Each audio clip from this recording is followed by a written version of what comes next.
பணம் தங்கலையா? சிவன் சொல்லும் 5 ரகசியங்கள். உங்க வீட்டுல பணம் தங்கலையா? சிவன் சொல்லும் இந்த 5 தப்புகளை மட்டும் செய்யாதீங்க. தென்னாடுடைய சிவனை போற்றி, எந்நாட்டவர்க்கும் இறைவா போற்றி. என் அன்பு சொந்தங்களே, இன்று நாம் பேசப் போகும் தலைப்பு உங்கள் வாழ்க்கையின் மிக முக்கியமான ஒரு பிரச்சனைக்கான தீர்வு.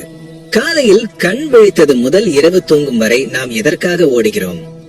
எதற்காக இந்த உடம்பை வருத்தி உழைக்கிறோம்? எல்லாம் அந்த ஒரு பிடி சோற்றுக்காகவும் நம் குடும்பத்தின் நிம்மதிக்காகவும், அந்த பணம் என்ற ஒரு விஷயத்திற்காகத்தானே. ஆனால் நிஜத்தை சொல்லுங்கள், நீங்கள் எவ்வளவு சம்பாதித்தாலும் அந்த பணம் உங்கள் கையில் தங்குகிறதா? வந்த சுவடு தெரியவில்லை, போன சுவடு தெரியவில்லை என்று சொல்வார்களே, அதே போல சம்பள தேதி அன்று வரும் பணம் மறுநாளே காணாமல் போகிறதா? கடன் வாங்கி வட்டி கட்டி வாழ்க்கையே ஒரு போராட்டமாகிவிட்டதா? சில வீடுகளில் பார்த்தால் கணவன் மனைவிக்குள் எப்போதும் சண்டை. காரணம் கேட்டால் பணம். உறவுகளுக்குள் விரிசல். காரணம் பணம். நிம்மதி இல்லை. காரணம் பணம். ஏன் எனக்கு மட்டும் இப்படி நடக்கிறது? நான் என்ன பாவம் செய்தேன்? கடவுள் என் கண்களை மட்டும் மறைத்து விட்டாரா என்று நீங்கள் தினமும் அழுது கொண்டிருக்கிறீர்களா? கலங்காதீர்கள். உங்கள் வீட்டில் செல்வம் தங்காமல் போவதற்கு உங்கள் ஜாதகமோ நேரமோ காரணமல்ல. உங்களையும் அறியாமல் உங்கள் அன்றாட வாழ்க்கையில் நீங்கள் செய்யும் 5 மிகச்சிறிய தவறுகள், 5 மிஸ்டேக்ஸ் தான் காரணம். இந்த தவறுகள் பார்க்க சாதாரணமாக தெரியும், ஆனால் இவைதான் உங்கள் வீட்டு வாசல் வரை வரும் மகாலட்சுமியை உள்ளே வரவிடாமல் தடுத்து விரட்டுகிறது. இன்று எம்பெருமான் ஈசன் ஒரு தகப்பனாக இறங்கி வந்து அந்த 5 தவறுகள் என்ன, அதை எப்படி சரி செய்வது என்று உங்களுக்கு விளக்கப் போகிறார். இது சாதாரண வீடியோ அல்ல, இது ஈசனின் வாக்கு. இதை முழுமையாக கேட்டு இன்றே இந்த தவறுகளை திருத்திக் கொண்டால் அடுத்த சில நாட்களிலேயே உங்கள் வீட்டில் பணப்புழக்கம் அதிகரிப்பதை நீங்கள் கண்கூடாக பார்ப்பீர்கள். இது சத்தியம். சிவ சொந்தங்களே, ஈசனின் இந்த உபதேசத்தை கேட்பதற்கு முன் ஒரு தாழ்மையான வேண்டுகோள். இந்த உலகில் பண கஷ்டம் இல்லாத மனிதர்களே இல்லை. யாரோ ஒருவருக்கு இந்த வீடியோ ஒரு மிகப்பெரிய உதவியாக இருக்கலாம். அதனால் புண்ணியம் தேடிக்கொள்ள விரும்பும் நல்ல உள்ளங்கள் மறக்காமல் இந்த வீடியோவுக்கு இப்பவே ஒரு லைக் பண்ணுங்க. அதே போல இதுல ஈசன் சொல்ல போற ஒவ்வொரு பாயிண்ட் ரொம்ப ரொம்ப முக்கியம். அவசரப்பட்டு ஸ்கிப் பண்ணிடாதீங்க, முழுசா கேளுங்க. கடைசியில ஈசன் சொல்ற அந்த 5வது ரகசியம் உங்க தலையெழுத்தையே மாத்தும் சக்தி வாய்ந்தது. வாங்க ஈசன் என்ன சொல்றான்னு கேட்போம். என் உயிரினும் மேலான செல்ல பிள்ளையே, இன்று ஏன் இப்படி சோர்ந்து போய் அமர்ந்திருக்கிறாய்? உன் கண்களில் ஏன் இந்த விரக்தி? என்னிடம் வந்து முறையிடுகிறாய். அப்பா, நான் உழைக்க தயங்குவதில்லை. வியர்வை சிந்தி ரத்தம் சிந்தி உழைக்கிறேன். ஆனால் என் ஓட்டை பானையில் தண்ணீர் நிற்பதே இல்லையே. என் கையில் ஏன் காசு தங்க மாட்டேங்குது? என்னை தரித்திரம் பிடித்துக் கொண்டதா என்று கதறுகிறாய். பிள்ளையே, முதலில் ஒன்றை நன்றாக புரிந்து கொள். செல்வம் என்பது வெறுமனே காகித நோட்டுகள் அல்ல. அது அன்னை மகாலட்சுமியின் வடிவம். ஒரு சுத்தமான அமைதியான நறுமணம் கமழும் இடத்தில்தான் மகாலட்சுமி வாசம் செய்வாள். ஆனால் நீ உன் அறியாமையால் செய்யும் சில தவறுகள் அவளை உன் வீட்டுக்குள் நுழைய விடாமல் தடுக்கிறது. நீ செய்யும் அந்த 5 தவறுகள் என்னவென்று நான் உனக்கு சுட்டி காட்டுகிறேன். இதை நீ திருத்திக் கொண்டால் குபேரனே வந்து உன் வாசலில் காத்திருப்பான். கவனமாக கேள். முதல் தவறு, உன் நாவில் இருந்து வரும் வார்த்தைகள். பிள்ளையே, வாக்கு என்பது சாதாரண விஷயம் அல்ல. அது ஒரு மந்திரம். நீ எதை மீண்டும் மீண்டும் சொல்கிறாயோ அதுவே உன் விதியாக மாறும். உன்னை நீயே கவனித்திருக்கிறாயா? யாராவது உன்னிடம் பணம் கேட்டால் அல்லது வீட்டிற்கு ஏதாவது வாங்க வேண்டும் என்றால் நீ உடனே என்ன சொல்கிறாய்? ஐயோ, என்கிட்ட காசு இல்ல, என் பாக்கெட்ல ஓட்டை, நான் ஒரு பிச்சைக்காரன், என்கிட்ட ஒண்ணுமே இல்ல. இப்படித்தானே சலித்துக் கொள்கிறாய். இன்னும் சிலர் இருக்கிறார்கள், பணம் இருக்கும் போதே திருஷ்டி பட்டு விடுமோ என்று பயந்து என்கிட்ட காசு இல்லப்பா என்று பொய் சொல்வார்கள். எச்சரிக்கிறேன், இல்லை இல்லை என்று நீ சொல்ல சொல்ல இந்த பிரபஞ்சம் ததாஸ்து அப்படியே ஆகட்டும் என்று சொல்லிவிடும். மகாலட்சுமி உன் வீட்டு வாசலில் நிற்கும் போது நீயே என்னிடம் ஒன்றும் இல்லை என்று சொன்னால் அவள் எப்படி உள்ளே வருவாள்? இவன் இல்லாமை ஸ்காசிட்டி மனநிலையை விரும்புகிறான் என்று அவள் விலகிச் சென்று விடுவாள். தீர்வு, இனிமேல் விளையாட்டுக்கு கூட காசு இல்லை, கஷ்டம் என்ற வார்த்தைகளை சொல்லாதே. பணம் இல்லையா? பரவாயில்லை, பணம் வரப்போகிறது, ஈசன் எனக்கு கொடுப்பார், இப்போது கைவசம் குறைவாக இருக்கிறது, விரைவில் சரியாகிவிடும் என்று சொல்லிப்பார். நான் நல்லா இருக்கேன், செல்வம் என்னை தேடி வருது என்று பாசிட்டிவாக பேசு. உன் வார்த்தை மாறினால் உன் வாழ்க்கை மாறும். இரண்டாவது தவறு, அந்தி சாயும் நேரத்தை அவமதிப்பது. தினமும் மாலை 6 மணி முதல் 7 மணி வரை உள்ள நேரம் பிரதோஷ காலம் என்றும் சந்தியா காலம் என்றும் அழைக்கப்படும் புனிதமான நேரம். அந்த நேரத்தில் அசுர சக்திகள் அழியும், தெய்வ சக்திகள் வீட்டுக்குள் வரும். சரியாக அந்த நேரத்தில் நீ என்ன செய்கிறாய்? இன்றும் பல வீடுகளில் அந்த நேரத்தில் தான் விளக்கு ஏற்றாமல் இருட்டில் வைத்திருக்கிறார்கள். சிலர் அந்த நேரத்தில் தான் போர்வையை போர்த்தி கொண்டு தூங்குகிறார்கள். இன்னும் சிலர் சரியாக அந்த நேரத்தில் தான் பழைய கணக்குகளை எடுத்து வைத்துக் கொண்டு சண்டை போடுவார்கள், குழந்தைகளை அடிப்பார்கள், அழுது ஆர்ப்பாட்டம் செய்வார்கள்.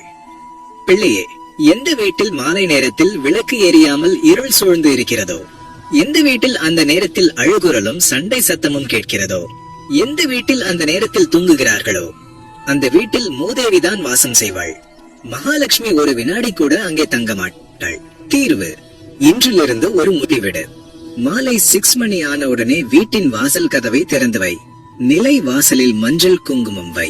பூஜை அறையில் ஒரு தீபம் ஏற்று, ஊதுவத்தி ஏற்றி வீடு முழுவதும் நறுமணம் கமழச் செய். அந்த நேரத்தில் தூங்காதே, சாப்பிடாதே. முக்கியமாக என்ன நடந்தாலும் அந்த நேரத்தில் கோபப்படாதே, சண்டை போடாதே. வீடு அமைதியாக மங்களகரமாக இருந்தால் காந்தம் இரும்பை ஈர்ப்பது போல பணம் உன் வீட்டை தேடி வரும். 3வது தவறு: பணத்தை மதிக்கும் முறை. நீ பணத்தை எப்படி நடத்துகிறாயோ அப்படித்தான் அதுவும் உன்னை நடத்தும். பலர் செய்வதை பார்க்கிறேன். பணத்தை ஒரு காகித குப்பையை போல கசக்கி பாக்கெட்டில் திணிப்பார்கள். எண்ணும் போது எச்சில் தொட்டு எண்ணுவார்கள். சிலர் கோபத்தில் பணத்தை விட்டெறிவார்கள். இந்தா வச்சுக்கோ என்று முகத்தில் வீசுவார்கள். பர்ஸ் பணத்தோடு சேர்த்து பழைய பில், தேவையற்ற காகிதங்கள், சாப்பிட்ட சாக்லேட் கவர் என்று குப்பையாக வைத்திருப்பார்கள். மகாலட்சுமியை யாராவது குப்பையில் உட்கார வைப்பார்களா? அல்லது எச்சில் படுத்துவார்களா? நீ அவமரியாதை செய்யும் இடத்தில் அவள் எப்படி தங்குவாள்? தீர்வு: பணத்தை ஒரு குழந்தையை போல பார். நோட்டுகளை மடிக்காமல், கசக்காமல் நேராக வை. உன் பர்ஸை எப்போதும் சுத்தமாக வைத்துக்கொள். தேவையற்ற காகிதங்களை அப்புறப்படுத்து. பணத்தை ஒருவரிடம் கொடுக்கும் போது வலது கையால் கொடு. நல்லபடியாக போய் பல மடங்காக திரும்பி வா என்று மனதிற்குள் வேண்டிக் கொண்டு கொடு. பணத்தை வெறுக்காதே. பணம் பாவம் என்று சொல்லாதே. பணத்தை நேசி, அது உன்னை நேசிக்கும். 4வது தவறு: சுயநலம் மற்றும் தேக்கம். பிள்ளையே, பணம் என்பது தண்ணீர் போன்றது. தண்ணீர் ஓடிக்கொண்டே இருந்தால்தான் அது நதியாக இருக்கும், சுத்தமாக இருக்கும். ஒரே இடத்தில் தேங்கி நின்றால் அது சாக்கடையாக மாறிவிடும். நீ உழைத்து சம்பாதித்த பணத்தை யாருக்கும் 1 பைசா கூட தரமாட்டேன் என்று உன் பெட்டிக்குள்ளேயே பூட்டி வைத்தால் அது மூச்சு திணறி இறந்து போகும். எனக்கே பத்தல, நான் எப்படி அடுத்தவங்களுக்கு தர்றது என்று நீ கேட்கலாம். ஆனால் உண்மை என்ன தெரியுமா? நீ விதைத்தால் தான் அறுவடை செய்ய முடியும். ஒரு விவசாயி என்கிட்ட இருக்கிறதே ஒரு கைப்பிடி விதைதான், இத நான் மண்ணுக்குள்ள போட மாட்டேன், என் வீட்டுக்குள்ளேயே வச்சுப்பேன் என்று சொன்னால் அவனுக்கு எப்படி வயல் நிறைய நெல் கிடைக்கும்? அந்த ஒரு கைப்பிடி விதையை தைரியமாக மண்ணில் போட்டால்தான் அது 100 மடங்காக திரும்ப வரும். தீர்வு: உனக்கு கிடைப்பதில் ஒரு சிறு பகுதியையாவது பசியோடு இருக்கும் ஒரு ஏழைக்கோ வாயில்லாத ஜீவனுக்கோ உணவாக கொடு. நீ கொடுக்கும் அந்த 10 ரூபாய் 1000 ரூபாயாக உன்னை தேடி வரும். இது பிரபஞ்ச விதி. கருமையாக இருக்காதே. தர்மம் தலை காக்கும். அந்த தர்மமே உன் பணப்பெட்டியையும் காக்கும். 5வது மற்றும் மிக முக்கியமான தவறு: விடியற்காலை பழக்கம். ஒரு நாளின் தொடக்கம் எப்படி இருக்கிறதோ அப்படித்தான் அந்த நாள் முழுவதும் இருக்கும். பலர் சூரியன் உச்சிக்கு வரும் வரை தூங்குகிறார்கள். எழுந்தவுடனே அவசரமாக கண்ணை துடைத்துக் கொண்டு முகம் கூட கழுவாமல் காஃபி குடிக்கிறார்கள். அல்லது எழுந்தவுடனே நேற்றைய சண்டையையோ கடனையோ நினைத்து கவலைப்படுகிறார்கள். இன்னும் சிலர் எழுந்ததும் முதலில் பார்ப்பது அசுத்தமான பொருட்களை அல்லது சண்டை போடும் காட்சிகளை. நீ காலையில் கண் விழிக்கும் போது எதை பார்க்கிறாயோ அதுவே உன் நாளின் சக்தியாக மாறுகிறது. தீர்வு: இதை மட்டும் செய். உன் தலையெழுத்து மாறும். காலையில் எழுந்ததும் உன் 2 உள்ளங்கைகளையும் விரித்து வைத்து பார்.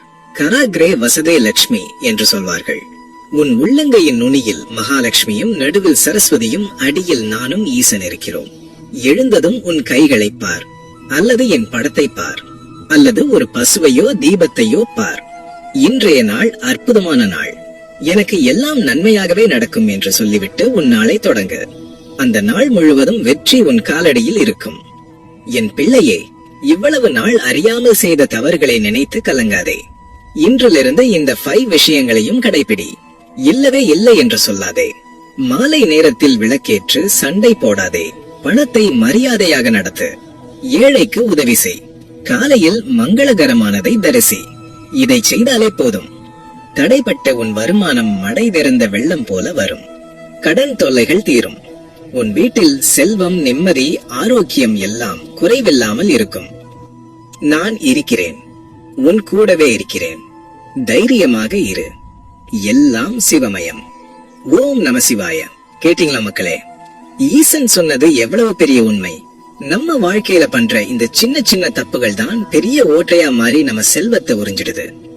இன்னைக்கே இதை மாத்திக்கோங்க. அடுத்த வெள்ளிக்கிழமைக்குள்ள உங்க வீட்டுல ஒரு மாற்றம் தெரியலன்னா பாருங்க. இந்த வீடியோ உங்களுக்கு ஒரு பெரிய நம்பிக்கையை கொடுத்திருக்கும்னு நம்புறேன். உங்க பண கஷ்டம் தீர நம்பிக்கையோட ஓம் நம சிவாயன்னு கமெண்ட் பண்ணுங்க. இந்த ரகசியம் உங்க நண்பர்களுக்கும் தெரியணும்னு நினைச்சீங்கன்னா மறக்காம ஷேர் பண்ணுங்க. இது போல ஈசனின் அரிய பொக்கிஷங்களை கேட்க நம்ம சிவனை போற்றி சேனலை சப்ஸ்கிரைப் பண்ணி அந்த பெல் பட்டனையும் அழுத்திடுங்க. வெற்றி நமதே.